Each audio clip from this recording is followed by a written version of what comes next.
Saturn in some way? Are these 5 direct links between the two entities coincidence, astrological synchronicity, or something else entirely?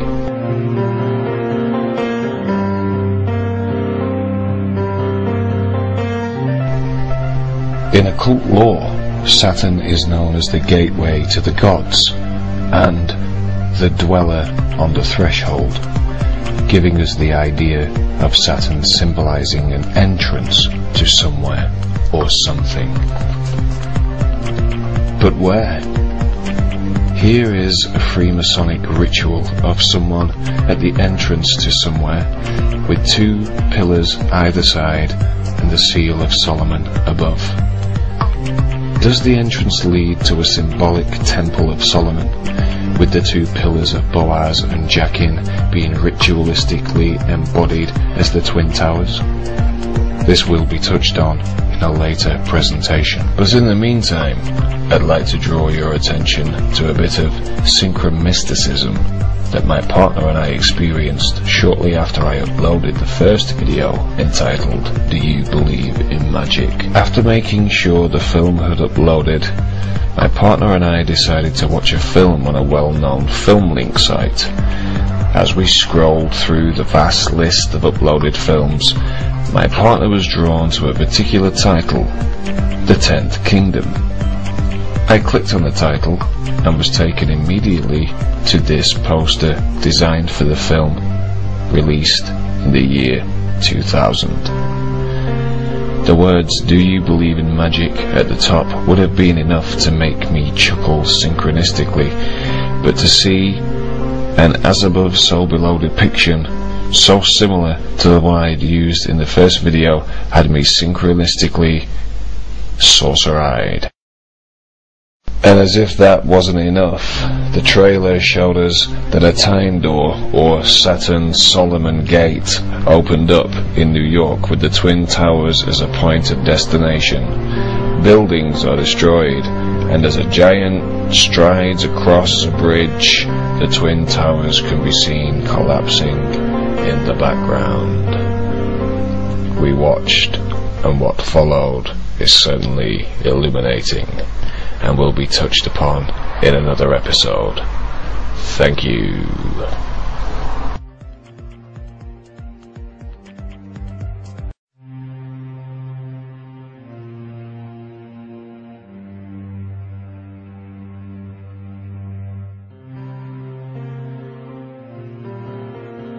The astrological configuration on 9/11, with Saturn, planet of structure and materialistic power, in the sign of Gemini, the twins, gives us a direct as above so below reflection, as does Pluto, planet of transformation through destruction, in the sign of Sagittarius, religion, foreign cultures and long distance travel, symbolic of the alleged hijackers and their religiously inspired plot to destroy the structural center of materialistic power in New York, thereby transforming the country of America and the world in one fell swoop.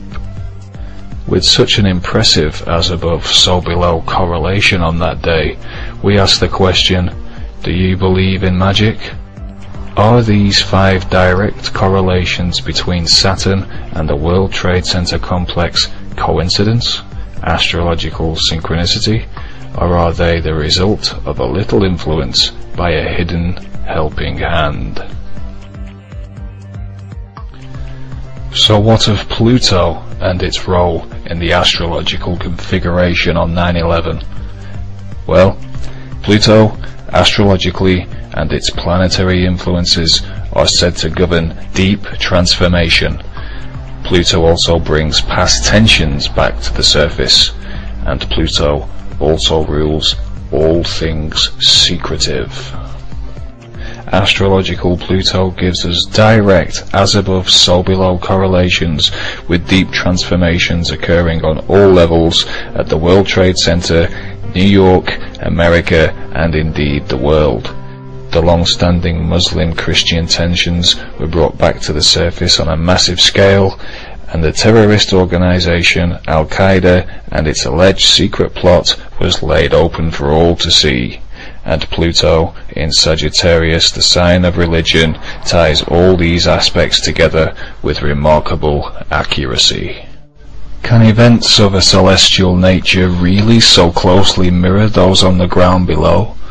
Or is some other force secretly at work?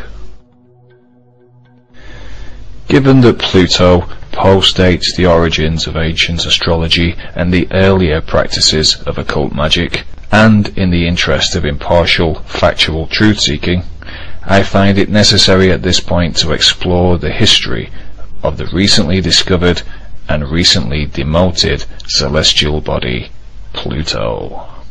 The story begins at Lowell Observatory in the USA, where Percival Lowell began searching for his Planet X in 1906.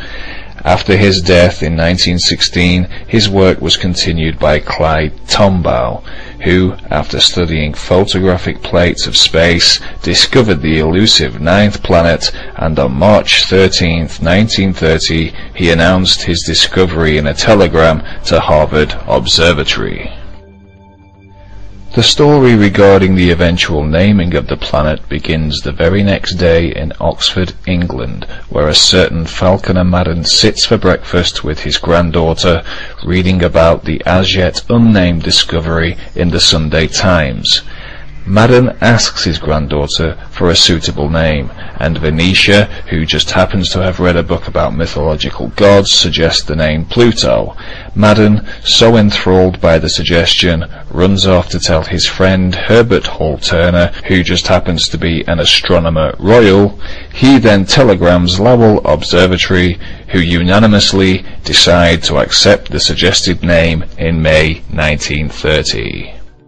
This seemingly non-occultic story takes a bizarre turn when we discover that there was another Saturn-Pluto opposition in 1930, the very essence of this series.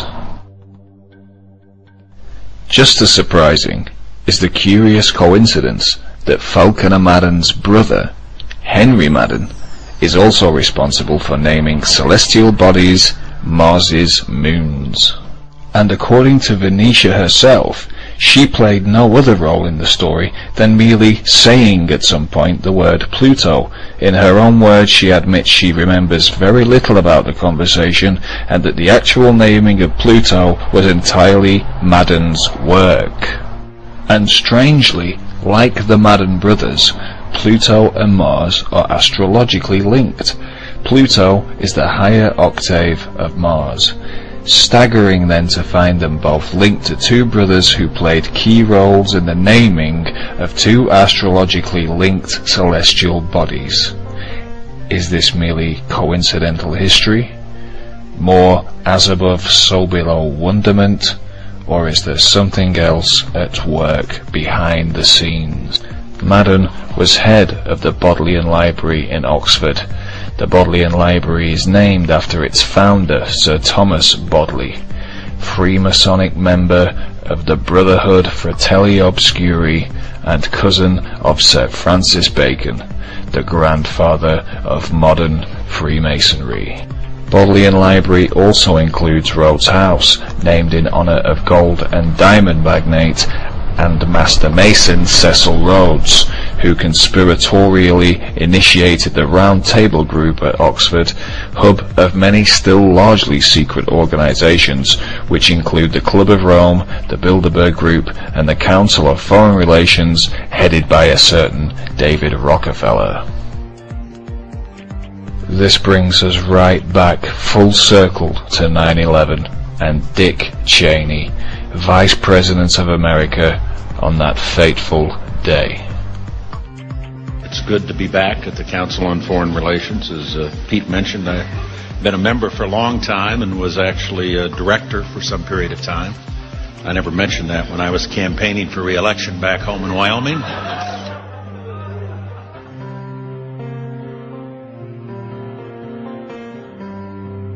Is the story of the naming of Pluto by a little girl and her grandfather, who just happened to be best friends with an astronomer royal and whose brother just so happened to name the moons of Mars, as believable as it may or may not seem? Does the story's city of origin, with its long tradition of master masons and secret organizations, give us justifiable cause to re-evaluate the story's credibility? Why decide on the name Pluto and not one of the many other suggestions, one of which came from the astronomer's own widow? Does the answer lie in mythology? The mythological god Pluto is a direct Roman replica of the Greek god Hades, god of the underworld. Hades is Greek for unseen, and Pluto comes from Pluton, a Greek word which relates to the word wealth. Hades and Pluto are mythologically the same unseen god of wealth, a status not dissimilar to a secret society. Pluto remains unseen because of his mythical cap of invisibility, and Grand Master Mason Sir Francis Bacon wrote in his collected essays, "For the helmet of Pluto which maketh the politic man go invisible is secrecy in the council." To the Greeks, Hades thrived on the misery of mankind, and as Sophocles wrote of Hades, he is enriched by our sighs and tears. With this in mind, consider Bush's key 9/11 speech about the alleged hijackers.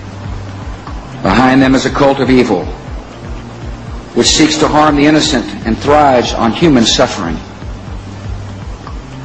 Theirs is the worst kind of cruelty. The cruelty that is fed, not weakened, by tears. Perhaps Bush's speechwriters are simply adept astrologers, or was it an unconscious mythological reference to Al-Qaeda? Or is Bush referring to something far more sinister indeed? Was the planet Pluto named after the unseen god of wealth who is enriched by human pain and whose cap makes the man of politics invisible, to act as a reference for something still largely unseen? Is it merely coincidence that these two entities should be established on the same day of the year? Is it coincidence that the planet and the god will be forever linked with images of virginity? And was the cap of invisibility once again placed upon Pluto in 2006 to prevent the would-be seeker from believing in magic at all? Do you believe in magic?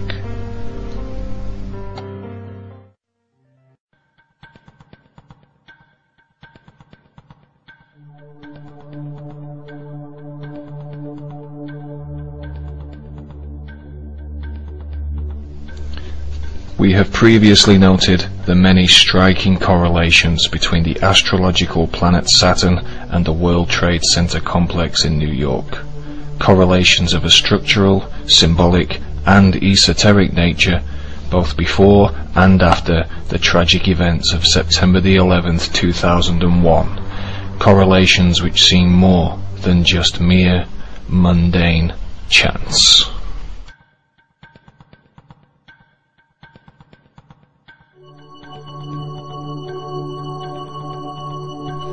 Ancient history is replete with symbolic, freestanding twin structures which often depict a deity at their center, or that simply stand as mysterious markers, like a gateway to some other unknown world beyond.